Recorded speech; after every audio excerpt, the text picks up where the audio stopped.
Hello everyone and welcome to Blues TV. This is a brand new segment that we're going to bring to you every week, and this is 5 reasons why, and this week we're doing 5 reasons why Chelsea can beat United this Sunday.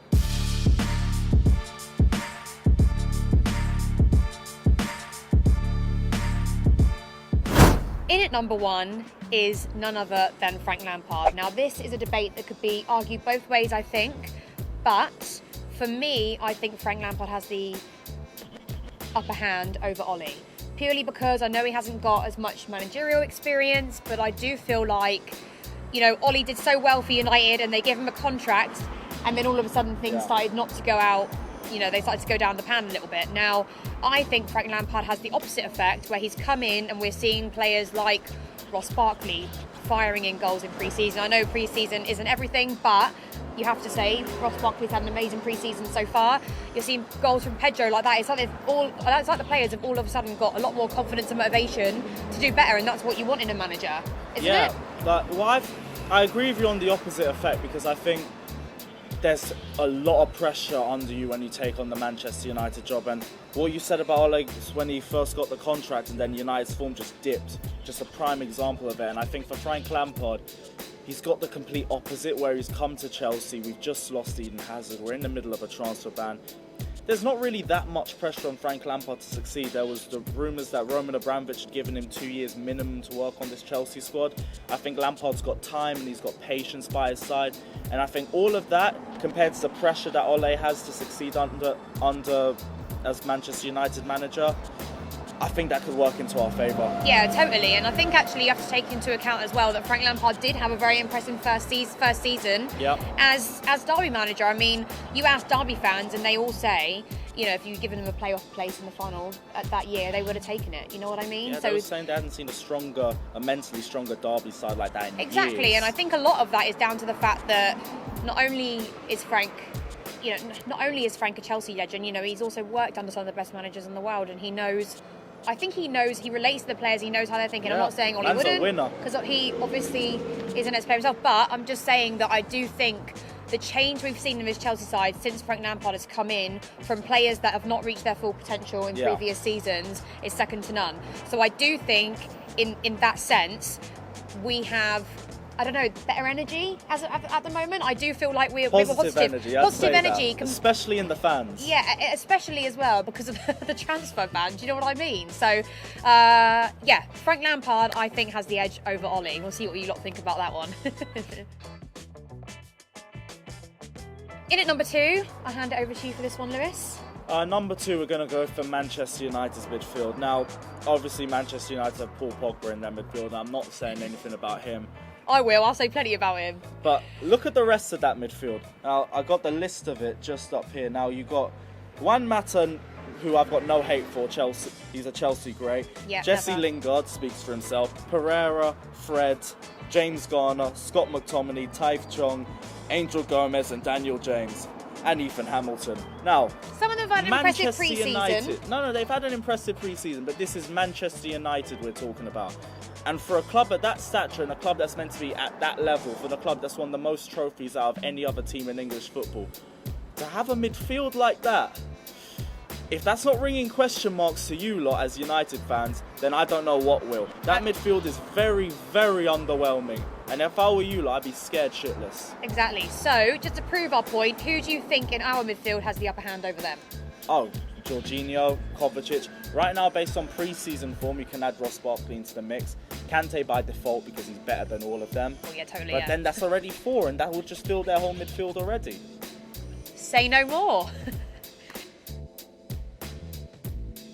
Next, again, we're going to go to Lewis, and this is United's poor attack. No, poor attack? Is it fair to say poor? Our attack isn't saying much, and I get that.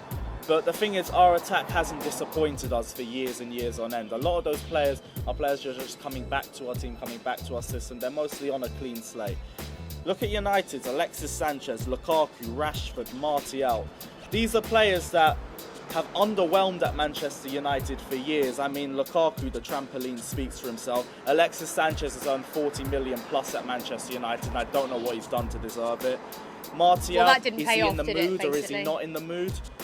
And Rashford might be the best one out of the lot, but if Rashford's the best one out of the lot and he's meant to be your promising striker, again, I'd be scared shitless if I were you guys. But I'm not going to say much else, because at least when it comes to the attack, ours has a lot of question marks on it as well. So I'm going to leave it at that. It does, yeah, but I think we have a lot of players in our team that really, really want to play. Yeah. So if you look at our season, yes, we have the transfer ban, but we also have a lot of youngsters that really want to put their name on the team sheet. So hungry, and if you're the only hungry United player is Lukaku. Exactly, and I think if you look at some United players who obviously do earn a fortune, I'm not saying that Chelsea players don't, but I think the likes of Tammy Abraham are definitely going to want to try and break into our first team and do well. If they get the chance to play against United or whoever else, they're going to want to impress. So there's no doubt, there won't be any doubt in my mind that they won't at least be motivated to play. I don't think United have that. Yeah, I'll just leave it at this. Mourinho said one of his biggest achievements as a manager was finishing second with United, compared to all those Champions League wins, all those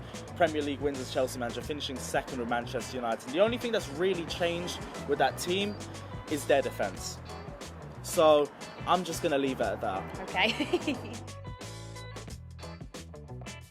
In at number 4 then is fan discontent. Now, let's start on a positive. I'm going to say that Chelsea fans are just in a much better mindset. They're in a much better mood. I think if we'd still had Sarri in charge this season, whether you like him or hate him, the fact of the matter is that fans were arguing amongst themselves in and around the stadium. Oh, Sarri into the end, and I got to say that too. Yeah, exactly. So it just wasn't very nice. So I think Frank coming in has brought the fans together. We're all going to be absolutely buzzing for the game. We know everything's against us in terms of a transfer ban, and we've not been able to make these huge additions to our team. That's just the Chelsea way. Yeah, exactly, right. But if there's one thing Chelsea know how to do is turn up in big games. They know how to turn up in finals. We've beaten the odds many times before. When it matters, we're the ones always there. Exactly, the European Cup won, whatever. Anyway, the point of the matter is that our fans are united again. Do you like how I just did that?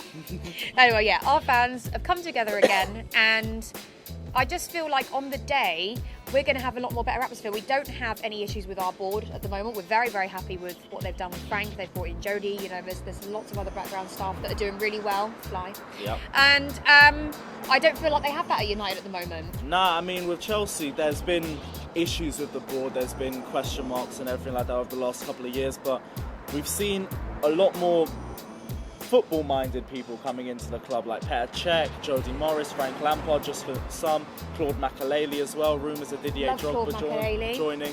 Yeah, and the difference between us and Manchester United, they're just properly pushing into that Glazers out campaign again. I feel like if they lose to Chelsea on the first game of the season, there's going to be a lot more question marks, there's going to be a lot more rumblings of discontent.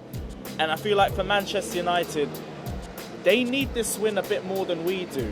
And I think the pressure is just going to be that bit too much for them, especially at the start of the season. United don't really start the season well anyway. And in at number 5 then, our last point is our tactics. Now, it's going to be a tough game because we don't have the best record up at Old Trafford, do we? No. But, we're doing this video trying to be fair. Yeah. I think we're trying to be fair, and I've made many good points. But I think we're going to have an understanding of how United want to play. They're not going to know how Frank Lampard's going to want to play, because at the end of the day, we're going to be using, I think, some of our youth at some point, whether they come on as substitutes. We've picked up 11 in our last video, but we never know who Frank's going to pick. Yeah. And we've called, United have actually been pretty good over the years, bringing their youth players through, and now we're just starting to do that. So who's to say that it couldn't end up being a completely different team, different game? That's what I'm thinking. I think Ole will have an understanding of how Ole will be playing, because we've at least played him at least twice. Ole hasn't really played against Frank Lampard. I don't think he's really going to understand what he's in for. I think there's going to be a lot of question marks over our players, and maybe they won't have the complete understanding of how to play against them or how to manage our players. But I think for them, because they've only really bolstered their defence, they got Wan-Bissaka and they got Harry Maguire just today. But other than that, tactically, I think we'll have much more of an understanding of what to expect going into the game compared to what they have to going into facing us. Yeah. If that makes sense. Yeah, I'd agree with that.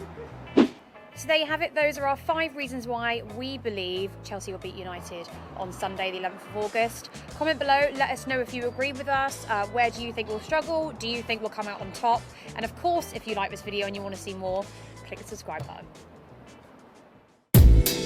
Hello everyone, I am Sophie Rose. And I'm Lewis Gebrselassie, and we are your new presenters for Blues TV for the upcoming season. So make sure you click the subscribe button and keep watching.